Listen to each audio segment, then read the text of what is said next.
Hi, everybody, and welcome to New Technology Leaps for Comic Book Visual Storytelling. We're so excited to be here at WonderCon to really dig into what's happening with that comic book content and how are we translating it to other formats and what's the technology behind all of this. So we have a really exciting panel.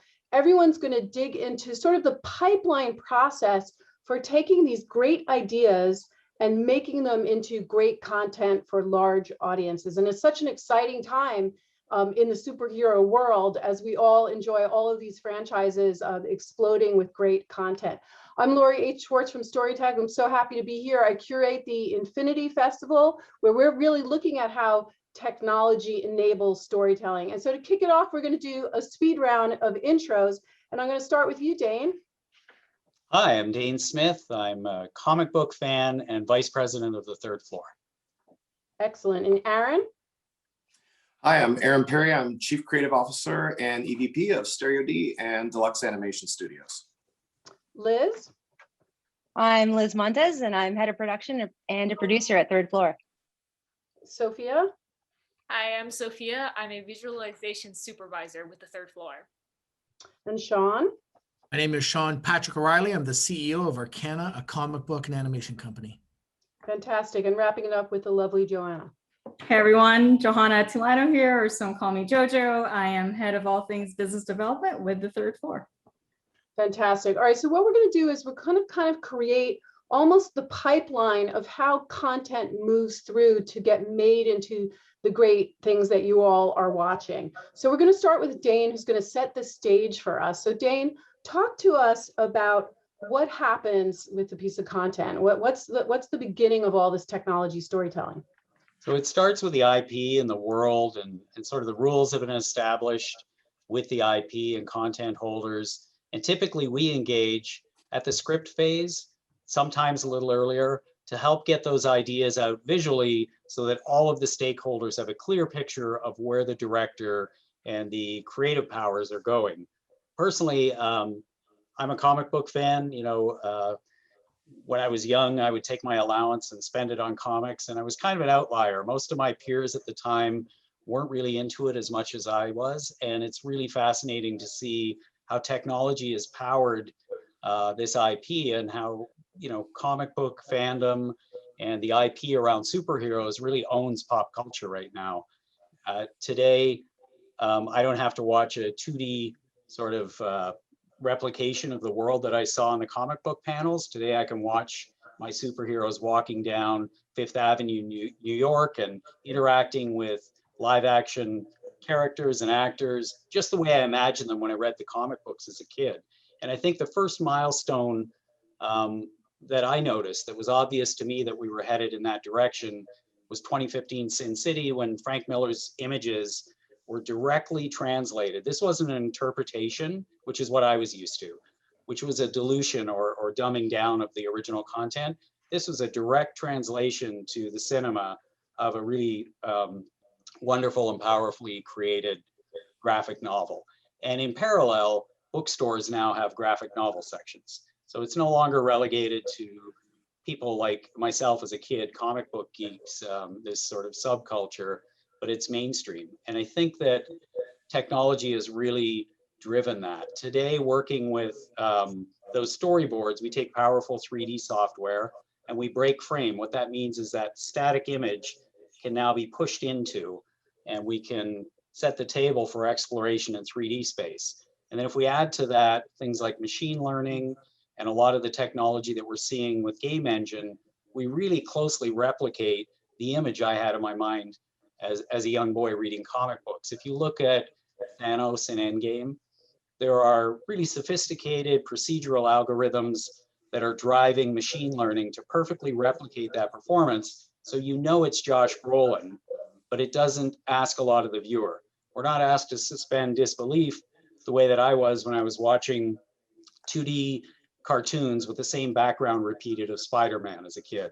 The leap in technology has really allowed people to experience this in a different way, not be asked to suspend disbelief. And what I've noticed as someone that's been observing this for some time is people cheer in the audience. You know, those big moments in the 2 and 3 hour movies that are produced around this IP elicit cheers from the audience. They're fully engaged. And I think the reason for that, we're going to learn a little bit more about as we go around the table here, is a technology that allows you to match what you imagine the potential of this story to be to something that replicates the world we live in.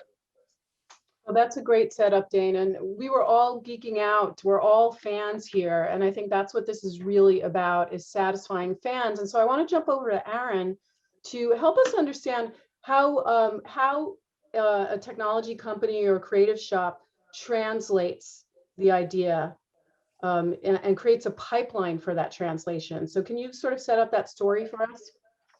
Yeah, I think, Lori, the biggest thing for us is that we are a shop, you know, thousands of people who are all fans and audience members too. So, you know, that puts a different kind of pressure on you when you're trying to create solutions for great companies that take this IP and move it to film or television, you know, and have so much pressure on them to be faithful to the canon, but at the same time, you know, still innovate these stories so that people want to see them, and perhaps, you know, like some properties over for a second time or with a new origin story or something like that. So, you know, at our company, one of the greatest challenges we had was one of our original clients was Marvel.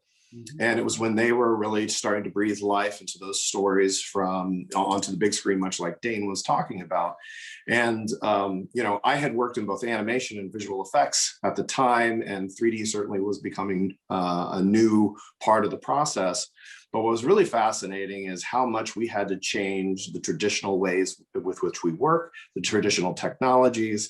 Everything had to be brought to bear to give a studio like Marvel the flexibility they needed to continue to create and improve the stories up to the very moment of release of those films. So the biggest pressure we have is to keep them in their great creative space while all the technical and artistry is happening around them. And being able to, you know, if somebody has a great idea at the 11th hour and the 55th minute, it's our responsibility to make sure that ends up on the screen. And that's really what encapsulates how I think most companies have to approach these properties is we serve at the pleasure of the creators and the fans to get those stories, you know, up on the big screen into life. And I love what you told me when we were prepping for this. You said that it's our job to also, in that translation, take something that technically may have taken weeks into days and then into hours. So I don't know if you want to talk a little bit more about that, but that was fascinating. Yeah, we've innovated quite a bit. I mean, we actually literally created a proprietary artistic environment called Flux at our studio, which we're proud just won an award. But what's cool about it is, like many studios used to be, we used to have to go through data departments and talk to technologists to send things, you know, from studio to studio.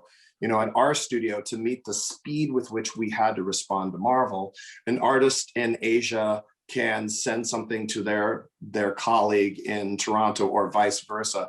You know, we try to empower our artists to serve the creativity and not be focused on the technical. So, you know, that was no small feat to do that and meet the important security demands our clients have. I love that. And I think that's a great segue to talk to Liz, who's head of production at the third floor. And you're really the one that is sort of helping your clients understand the tools. So maybe you could talk a little bit about that, because there are so many tools out there. So how do you take someone who maybe doesn't speak this language and help them understand how you're going to get to, you know, to take their love into that visual, you know, next world? Yeah. Well, here's how I see it. What I love about my job is the social aspect. Yes, I'm a producer and I'm head of production, but the job isn't just bidding sequences or creating schedules or sending invoices. It's about getting to know the client and understand how they work. What are their goals? Who are they? Because every storyteller has a different way of exploring what they envision on screen. And if we break it down, we have story, we have characters, we have sets and locations, and a big crew. And maybe they come in and they want traditional previs, or maybe one of their scenes involves a highway chase going 110 miles per hour with a girl on the back of a truck being chased by a Terminator. And she's trying to throw a CG rebar at a moving target that's chasing her and say that's moving 90 miles per hour. What we do is we provide something called tech viz. It's a blueprint for a director to execute his shot without having to figure it out with an expensive crew behind him. We provide this tool and so many others. And what we do is we help them save time, save money, and create efficiency. And I mean, for that particular day on Terminator, I was the associate producer on that project. They were able to move on to the next shot and make the day. And that's the goal. Maybe a client wants to explore Mars or create an all CG character, but it doesn't really exist in real life. What does it look like? What does it move like? Maybe they want to use simulcam, but they're not sure. Some of our tools require an earlier commitment, like we have to crew the right people and put them in the right places. And it might be a bit pricier, but if a client can't make that decision earlier on or doesn't have the budget, it doesn't mean that we can't still work with them and partner them up with something that they're going to be able to use. We have something called Simulcam Lite, which is a version of Simulcam, and we call it Cyclops, and it pretty much gives them a tablet to work with on set.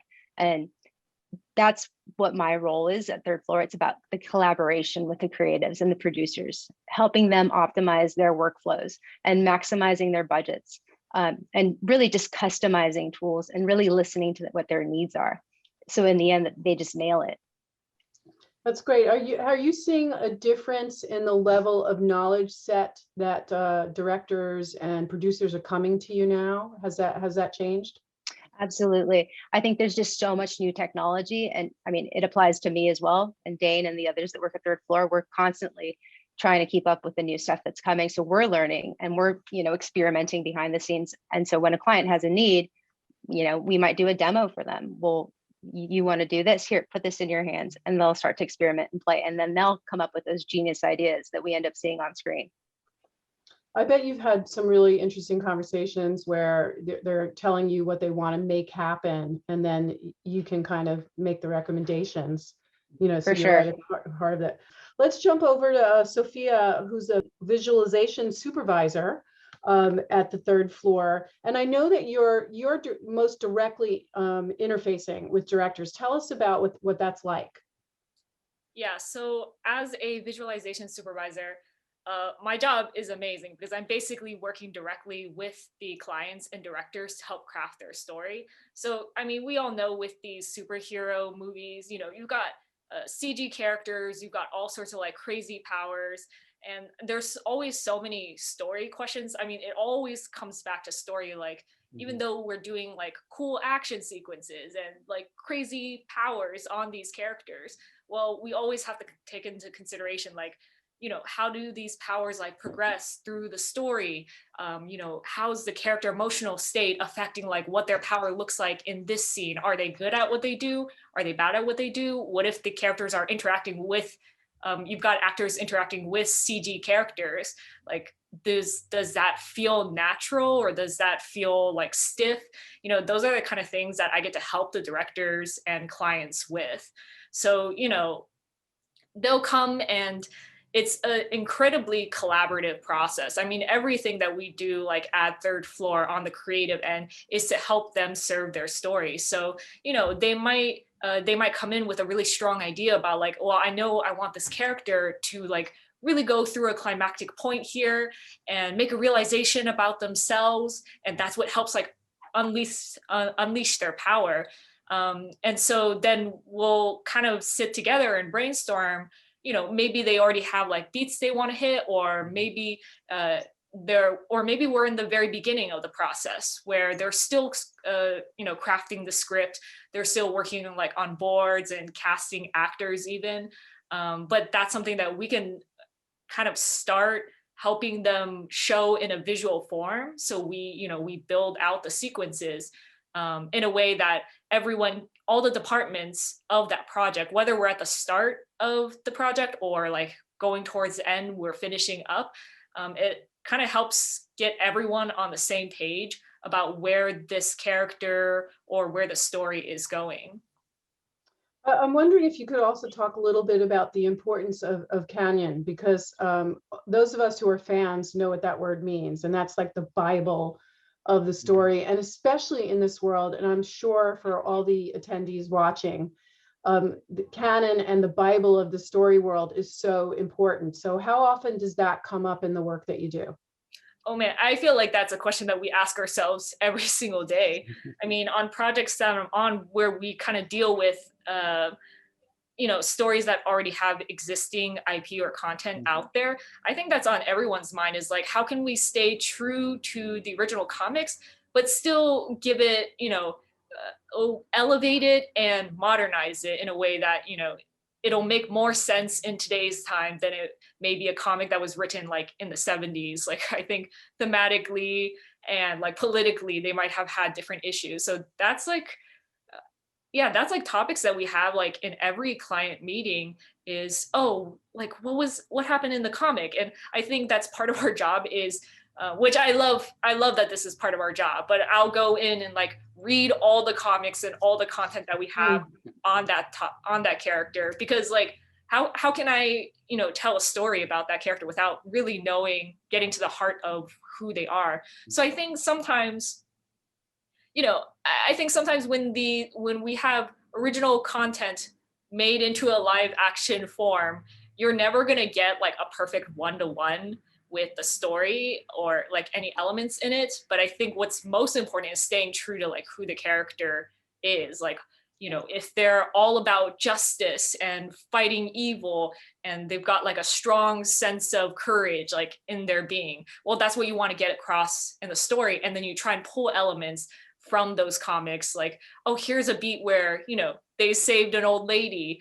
Maybe when you get into live action form, it's not going to be an old lady they're saving, but the heart of it will still be the same.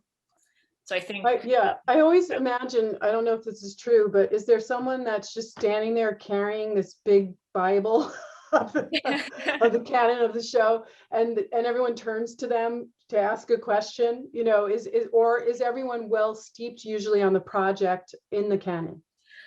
Yeah, unfortunately, there's never like one person who knows it all. I feel like it's divided among everyone who's on the project. Like, the most ideal situation is you have a bunch of people who are fans of the work that they're creating.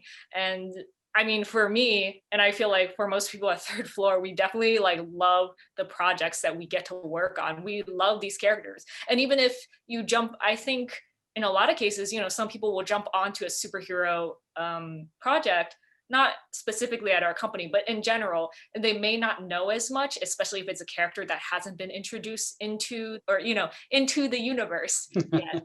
But whatever universe you are in. For all the live action content out there, I think you either already know the content and you dive in deeper because of working on the project, or you learn to fall in love with the characters in that, in whatever content you're creating. I mean, that just happens naturally when you're working so closely on these stories, like day in and day out, is like you learn to fall in love with them. And then by the end of the project, you hope that you've done it justice. Right. That's a great point. And we'll talk more about the fans in a moment. I want to jump over to Sean now, who really is the Comic Bookmeister, whose background is really steeped in comic books. So Sean, tell us a little bit about that, but then I want you to also share with us the unique experience of having a lot of your team working in gaming engines, but creating tools that let you as the director, who may not be a gaming engine guy, really be able to dig into this. Because I think that really speaks so largely to this topic of using tech, even if you're not a tech person, so give us a sense of your world. Well, thank you. I appreciate Comic Bookmeister. I feel more like the ugly duckling with this group here. Obviously, these guys are doing amazing things. Everyone's doing incredible things. I started very humbly as a comic book artist and writer. Officially, that's called a cartoonist, when you write and draw at the same time. I self-published my own book called Cade. And I realized very quickly I needed to work with better artists. I opened up Arcana. I've published over 300 graphic novels over the last couple of years, about 15 years. I ran around as LA in LA as an independent producer, trying to sell these IPs to studios. 2014, I flipped the script, Cobra Kai reference. I changed the model going from farm to fork. Pixies was my very first animated feature, which I wrote, direct, produced, financed, hired all the employees, still own the copyright. We just relicensed it, came out 5 years ago. So now we're on round 2 of our foreign licensing. Going with how I'm actually lucky enough to participate with you guys in this. We're about 75 employees. We've developed our own pipeline in-house based on what we need. It's definitely not been industry standard. Aaron, you said something about turning days to hours to meet the demands of Marvel. I love that.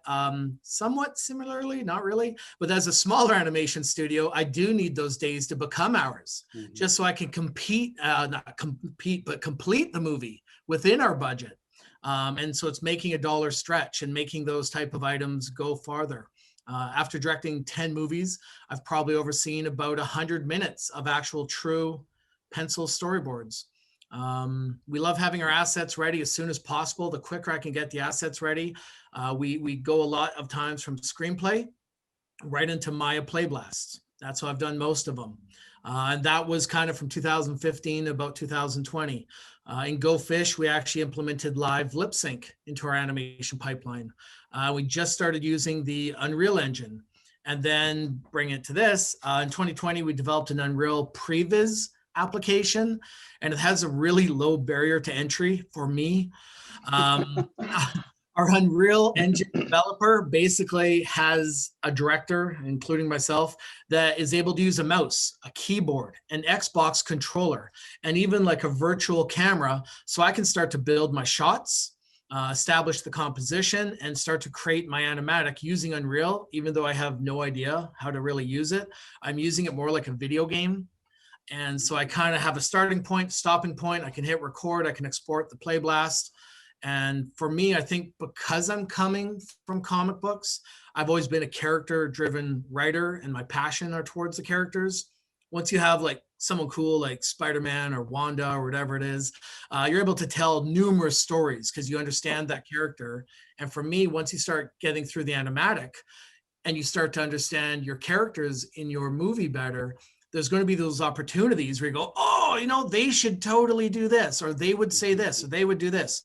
And so it's that reiterative process that you want to go back to, and you want to almost go back to the previous stage.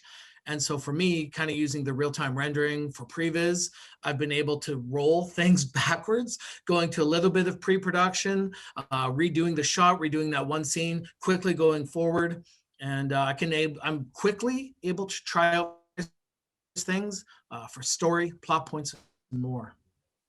I love that all of you are getting to how you move the creatives, the executives, the directors through this highly technical world if they're not. So now you are, not only are you teaching them about these solutions, but you're also building on top of that the tools needed to help them enter your world. So let's jump over to Johanna, because Johanna, as head of new business at Third Floor, I think a lot of this is about, you know, future scoping what's coming down the pike. So tell us a little bit about that, because you're bringing in new biz at the same time, new tools are coming up all the time.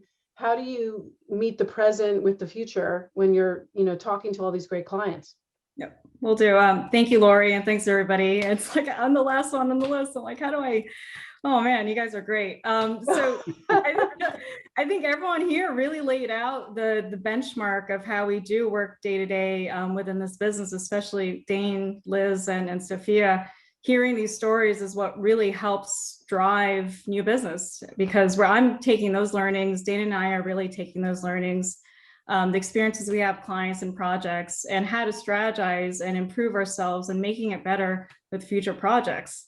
I think, you know, technology is probably one of the most brought up things when it comes to new business meetings, right?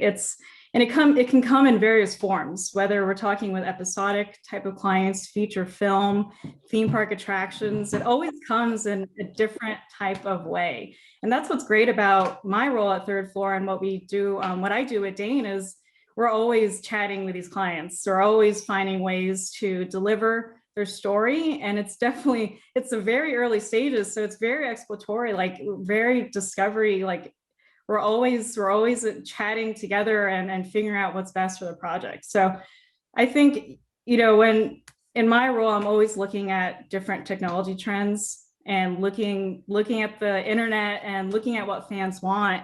And we're always having our finger on the pulse and talking with the teams to see what would fit best for the future of Third Floor. So I think now that technology has been brought up so often, has improved over time, a vertical I think that really is going to be strong within our industry is theme parks.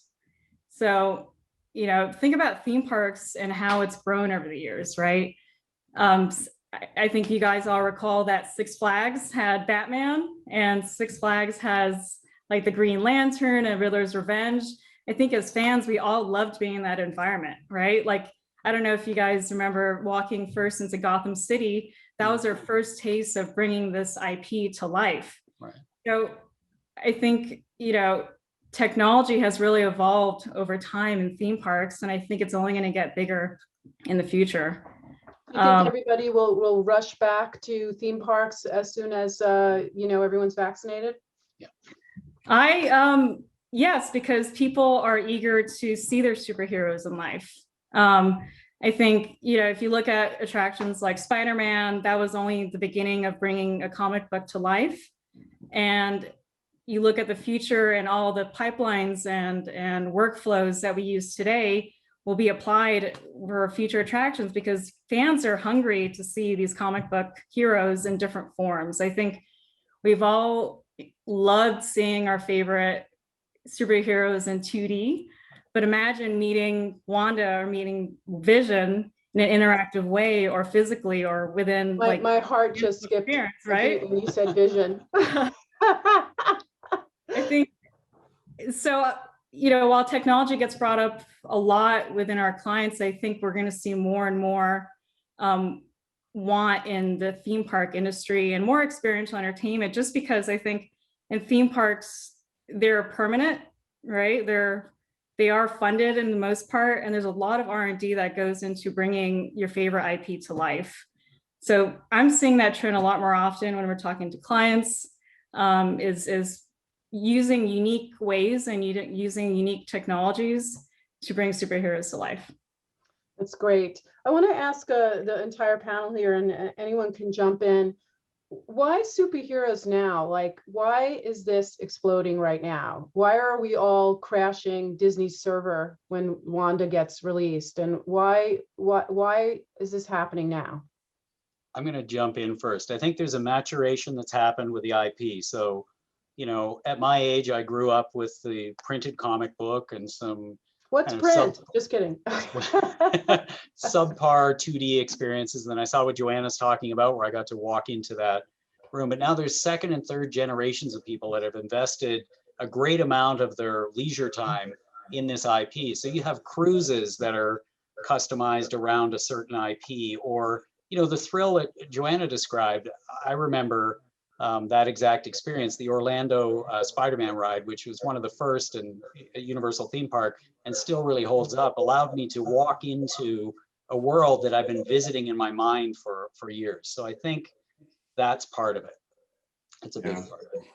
I've always said it to people that, and I've dealt with dimensional entertainment for quite a while now, is that people are just chasing the waking dream, right? They've visualized it in their head, but now we can provide them with that, and and who knows, with holography and AR and all of these advanced technologies that are appearing. I mean, just like you said, you want to walk up and meet a character, a vision, or whomever you want to, and we're so close to that, really bringing that experience up close and personal. And at least that's what I feel like technology is driving towards, that waking dream where, the holodeck or whatever you want to call it is a reality. I think another thing that's kind of been cool is like the entire zeitgeist has changed a little bit. My very first San Diego Comic Con was 2002. I got to, meet Stan Lee, and I had my comic Cade, and he signed it. And I knew immediately who Stan Lee was. Like, I've read all the comic books. Believe it or not, comics weren't really that cool back then. If you remember the comic book guy from The Simpsons, my hair at one point was literally that long. I'm not even joking. And my wife still, That was you. Worst comic ever. That was pretty much your average. Now you got Chris Hemsworth, you got Chris Pratt, you got like all these Oh cool. my God, all the Chris's. Oh, but now it's like awesome. Like everyone wants to be part of it. 10-year-olds are like, that's cool. 40-year-olds, like, I remember. And all these 20-year-olds, like, it's just the whole thing has been dressed up quite a bit. And it's pretty fun to talk about. Yeah, I mean, just mentioning the Chris's, because Mark Ruffalo, who is now Hulk, has played Hulk more than anybody else. People got introduced to him as Hulk, as opposed to the award-winning actor that he was before. And so that's the thing that's so, mind-blowing, is the role that these franchises are playing in our lives. So I wonder if you guys could also talk about the role of the fan. Is the fan impacting decisions that are being made in the room when you're sitting with the creative team? Like, talk about that, because I know, Sophia, you were talking about Canon, but what role is the fan now, who seem to control a lot more? This WonderCon audience is really driving the bus. Tell us a little bit about that. Well, I'm not sure how much into detail I can go, but I've definitely very little. I've definitely been in meetings working on some superhero content where like a new movie or a new feature film or episodic will release, and then suddenly the vibe in the meeting changes and everyone's like, wait, I think everyone's gonna want to see this character do something cool here, or like, wait, people are going to want to see this character mess up. Like, they're not as perfect as we all thought. And so I feel like every time some new content comes out and the fans react to it in a certain way, like, that's something that affects all of us creatives. Like, we're fans too. So we know, like, oh, like, everyone loved that moment in that movie where X did Y. Like, we've got to have that in our movie too. Like, we can't forget that they already did that in a past movie. So, we always take into consideration, like, what were the fans' reactions to these events in the past, in the past content that has already been created. I mean, everything has to tie together. And I think that goes it affects us creatively, like down on the ground level, where we're working on the day-to-day, like, nitty-gritty details of the stories. And I think it also affects, like, all the way, like, up to the execs, and because that's the kind of thing that they're thinking about. It's like, how do we tie all these stories together in a way that the fans are gonna love? Because, like, why else would we make it if people aren't gonna enjoy it and really love what we're putting out? Aaron or Sean, have you been greatly impacted by the fans? So we end up doing sort of every trailer when we work on those movies, and they pass through us. And it's always interesting to watch how new shots happen or new dialogue happens or stuff like that happens when the trailer's dropped and there's like a huge fan reaction, positive or negative, to something that's landed in the trailer, because, their goal is to keep you in the story, right? Their goal is to keep you in love with the character that you know.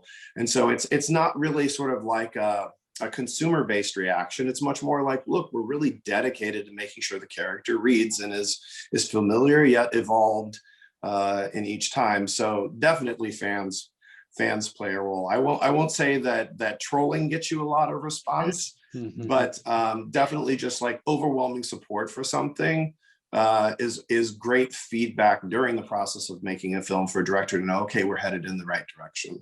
Definitely. Yeah, for me, the sword is kind of double-edged. You have fandom, very fervent, and then you'll have like toxic fandom where it's just not well handled. One of the things I love is just it's kind of weird because that's that growing part of it. My son always watches New Rock Stars, Eric Voss, and he does all the breakdowns and everything.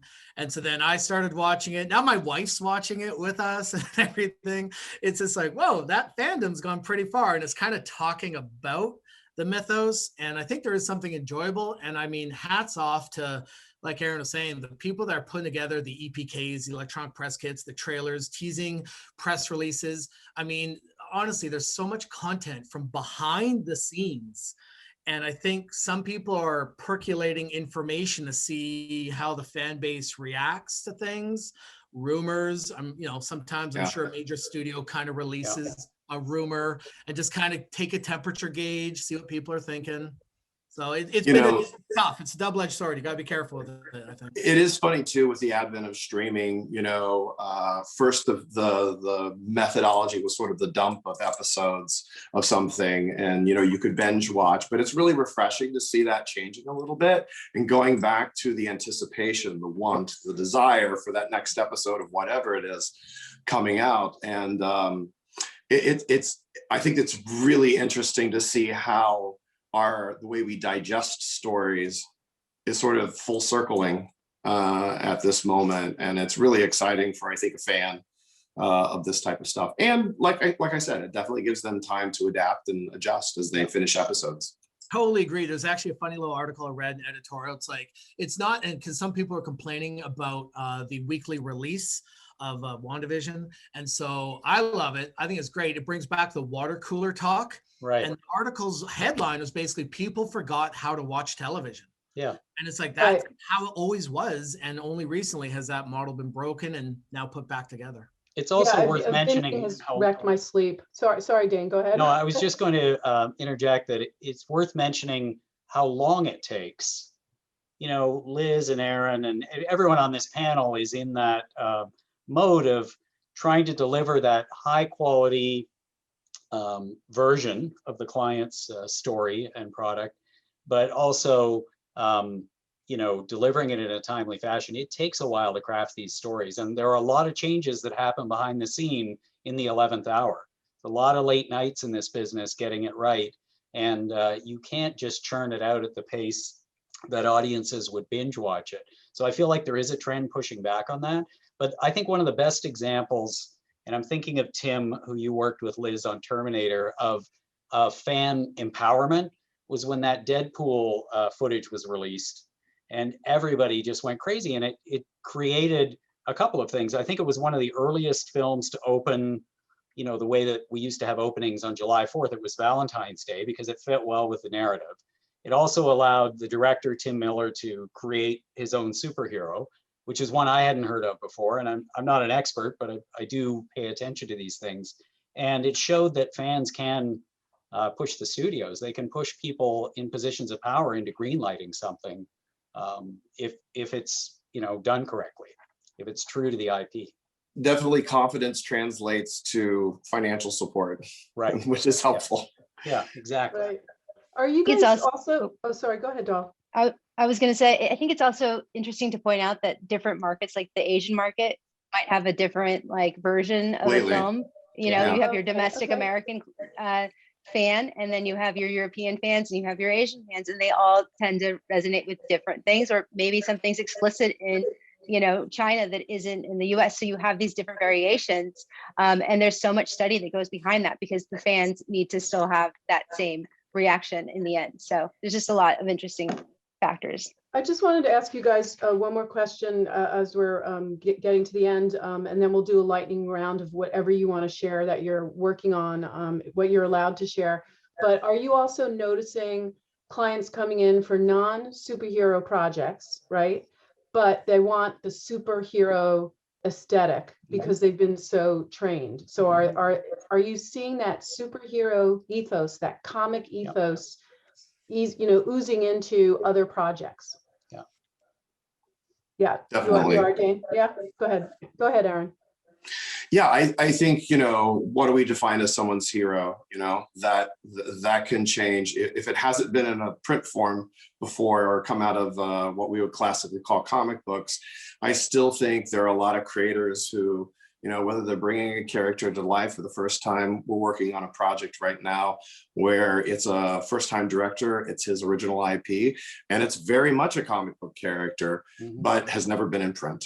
That's a good example of a lot of that influence coming through these bigger than life heroes with bigger than life problems, fighting their stories. So I definitely see it it permeating throughout, and also giving people confidence. I think one of the exciting things we're about to go into is we sort of have gone through the stable of what I would call the well-known superheroes, and we're now diving into those really interesting characters. And I was reading an article the other day and they said this character is one of the most powerful characters in this universe, and I'm like, I didn't know that. So I think it's really an exciting time. Some people have felt like, oh, maybe we're getting to the less interesting part. I actually think it's the opposite. No. I think we're getting into the really interesting characters with cameos of those familiar characters at the same time.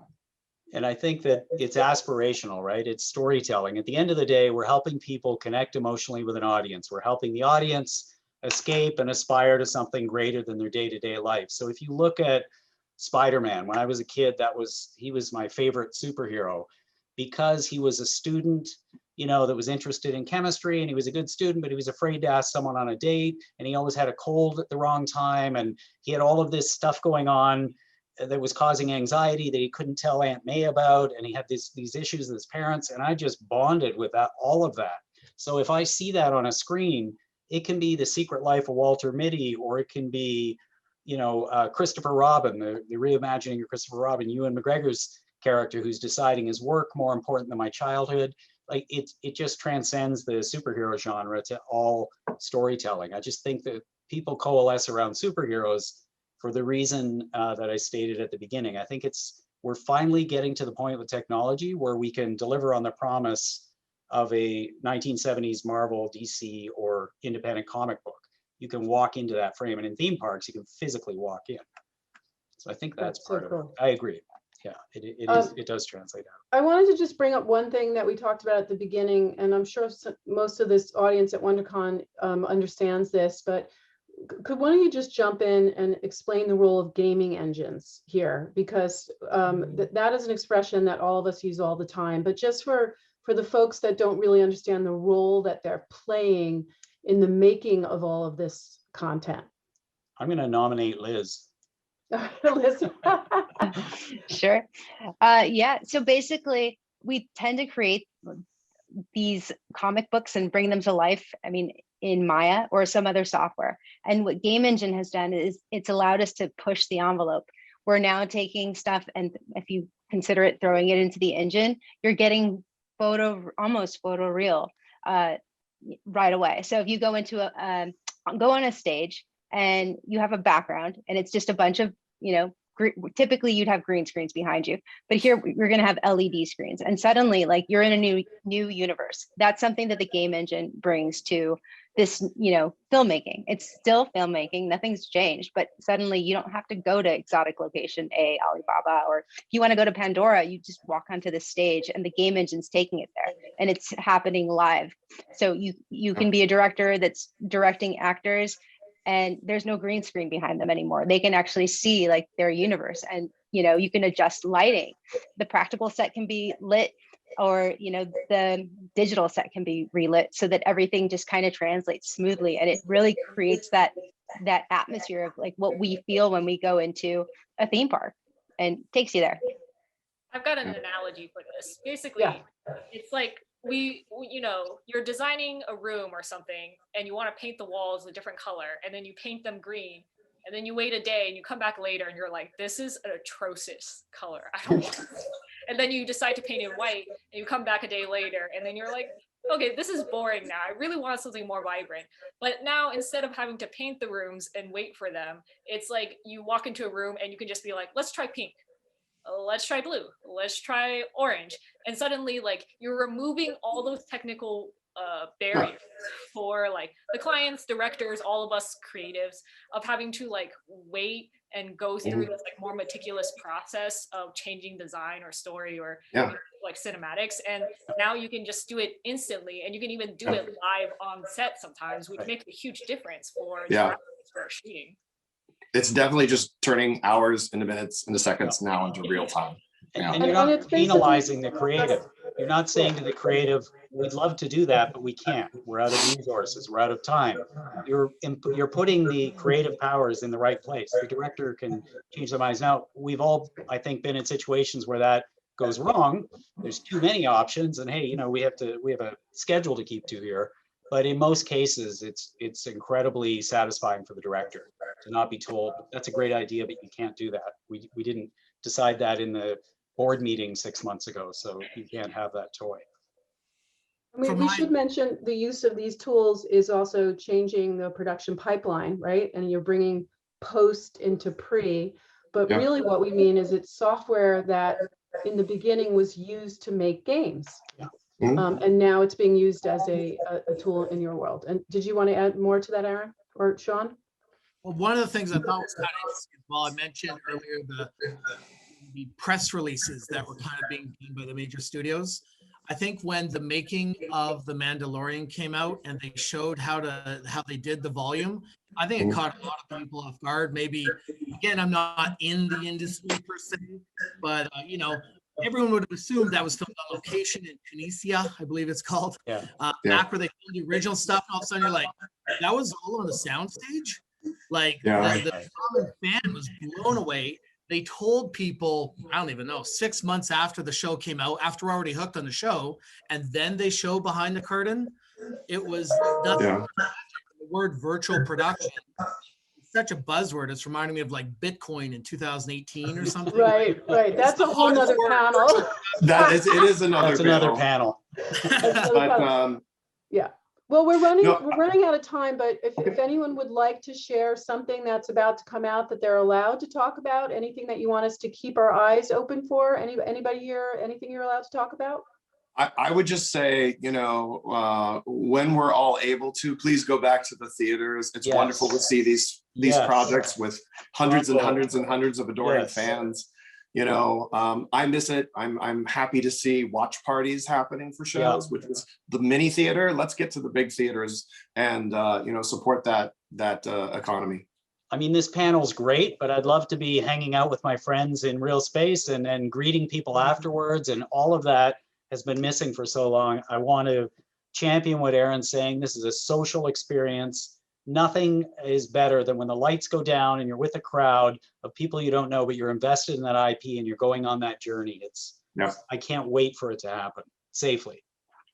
Well, a big thank you to all of our friends here from the third floor who helped put this together.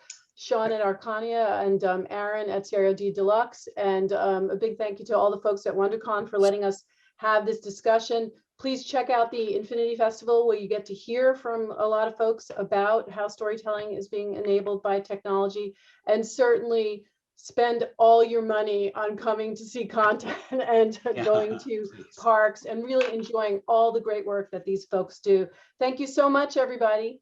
Thank you, Lori. Thank you. Thank you, Lori. Bye-bye.